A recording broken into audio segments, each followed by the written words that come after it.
Welcome back。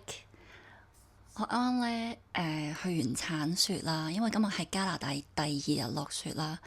跟住我頭先就幫手鏟雪，跟住咧我覺得我自己聽咗好多咯，係有少少開心啊！即係健康膚色，你知道加拿大係幾難去 achieve 噶啦。今日咧，我想同大家分享一下我嘅故事啦。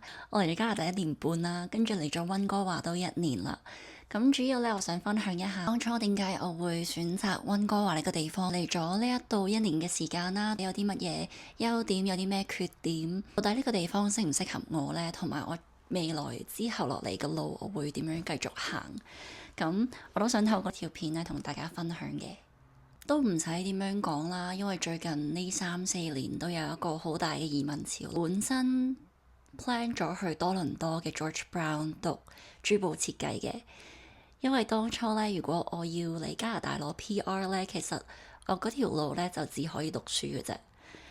本身我9月就要準備入學噶啦，23年，跟住喺23年嘅我諗5月，我唔係好 exactly 記得邊一個月啦，咁就收到消息話改咗政策，都可以透過做嘢嘅形式去攞到 PR 嘅。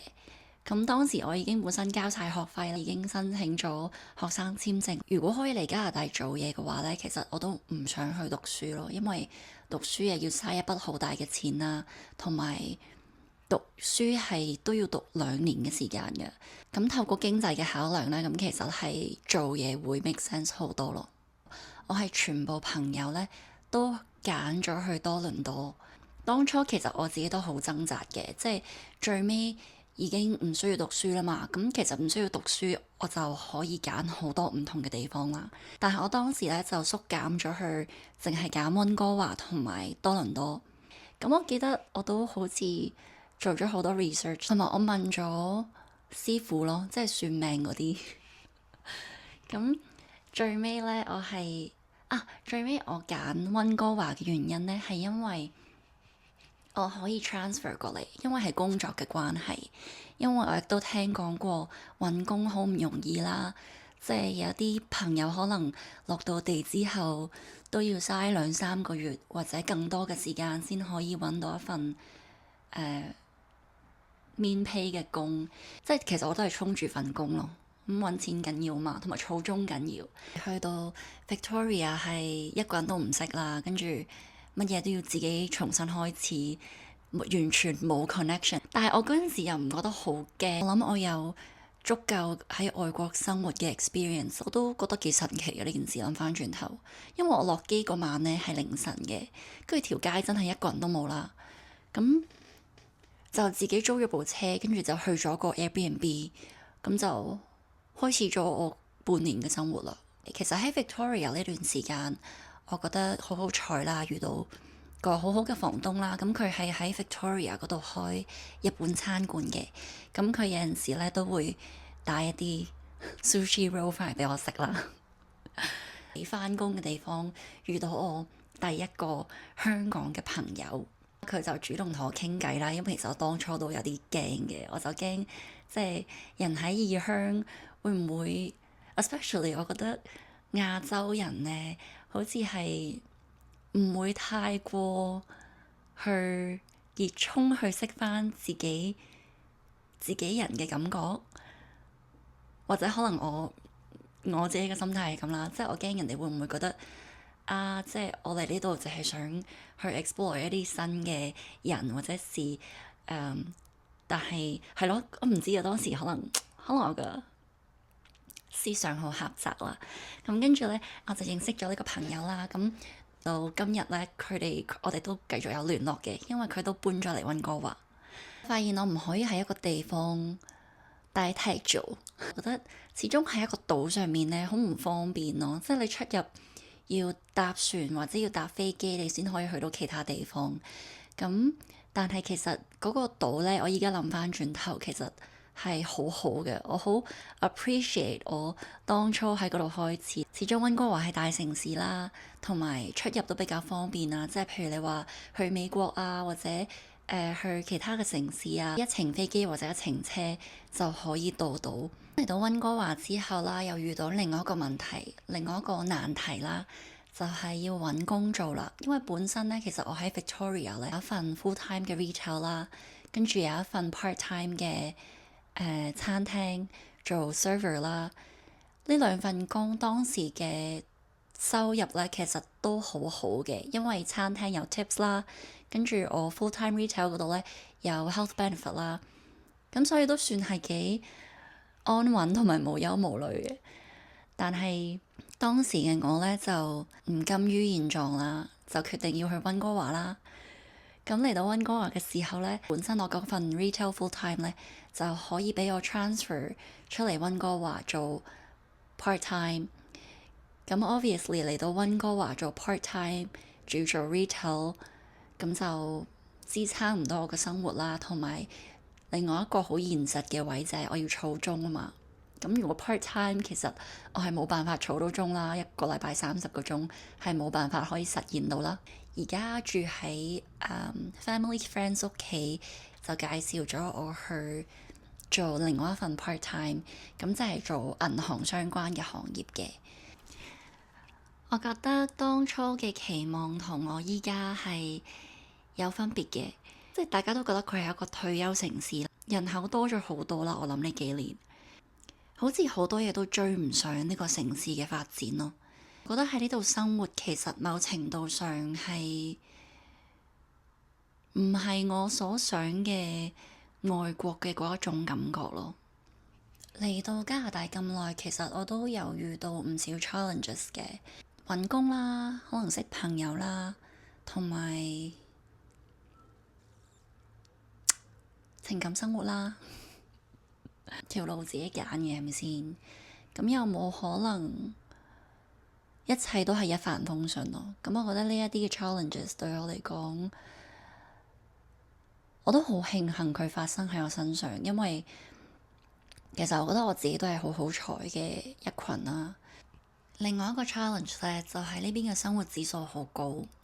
最近 Trump 又當選啦，又有呢一個關稅啦，呢邊人工唔係特別高啦，但係稅又好高啦。咁我諗呢一個都係好多加拿大人 struggle 緊嘅位咯。咁其實我講咗咁耐啦，咁到底溫哥華有啲咩好呢？To be completely honest， 我仲努力發掘緊呢個地方美好嘅一面。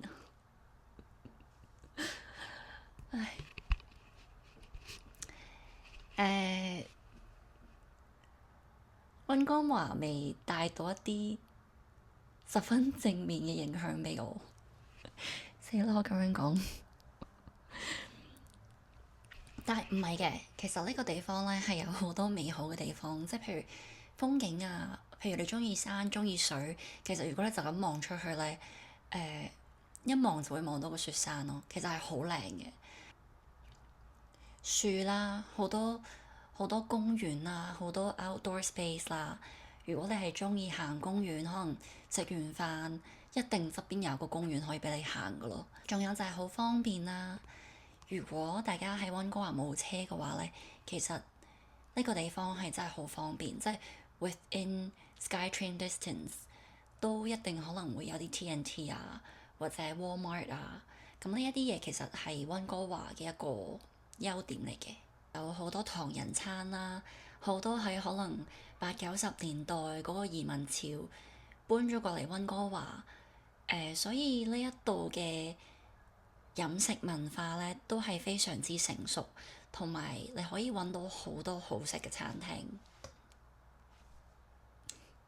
我屋企人好支持我啦，佢哋真係推咗我好大嘅一把咯。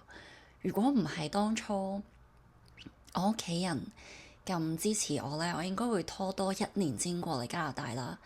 咁拖多1年先過嚟加拿大咧，其實成個局面已經係好唔一樣啦。會越嚟越難揾工啦，會越嚟越因為年紀即係又大咗1歲啦，又會更加去難融入呢邊嘅生活啦。去到最後，如果你問我會唔會留喺溫哥華？呢個風和日麗嘅下晝，好啦，講翻我對溫哥華嘅真實感受。其實喺呢一年裏邊咧，就係轉咗好多啦。因為我一開始嚟到嘅時候，我係一切都覺得好新鮮啊，全部嘢都係哇！我終於嚟到終於嚟到溫哥華啦！即係呢個地方係我等咗半年，我終於出到嚟啦，終於好似放飛咗咁樣啦，達到咗少少嘅目的啦。咁然後到真係出咗嚟啦，開始做嘢啦，跟住先發現到生活嘅嗰種無力感啦。無力感係在於我嘅人工低咗啦，咁變相係我生活可以享受嘅嘢少咗。時間冇多到啦，因為塞車啦。溫哥華去所有地方，每一日差唔多，除咗瞓覺嘅時間，呢個城市起身嘅時候就會開始塞車噶啦。跟住就係生活之中嘅壓力啦。雖然因為我而家係同屋企人嘅朋友一齊住，咁唔需要話我去買 groceries 或者煮嘢，咁但係始終你同人哋住咧，會有好多嘅遷就啦，有好多嘅唔習慣啦。因為我喺維多利亞嘅時候，我係自己會 meal prep， 自己會煮嘢。咁其實原來我都好 enjoy 嘅。我之後發現我都好 enjoy 自己去照顧自己嘅日常生活。咁但係嚟到呢度咧，就要學識去同唔同嘅人遷就，同埋因為對方係屋企人嘅朋友啦，咁所以有一啲禮節上面嘅嘢都要做好咯。我呢個感覺咧，我係可能持續咗，等我諗下先。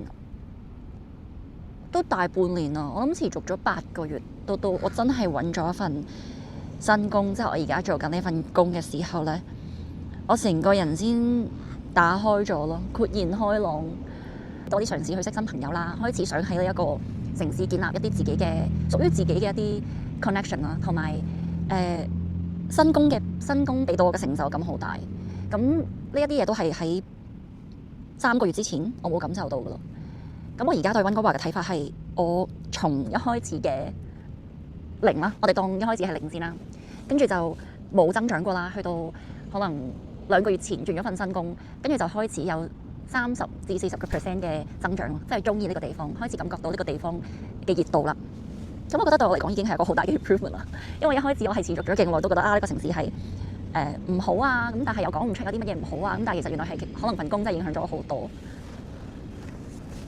同埋會唔會我長久會唔會留喺呢個地方呢？其實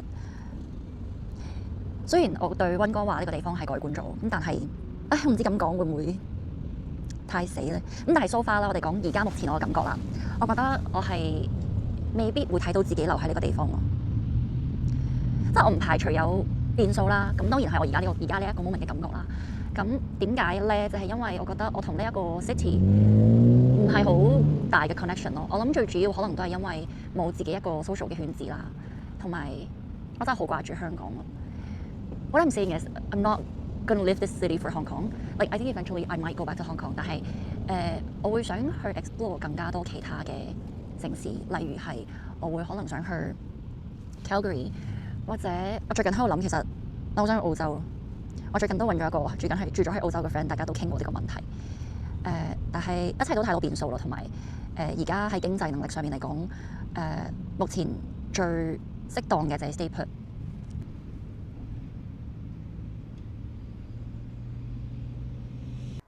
喺呢度咧，多謝大家聽我分享啦。咁記得俾翻啲支持我啦，like、subscribe 同埋 comment。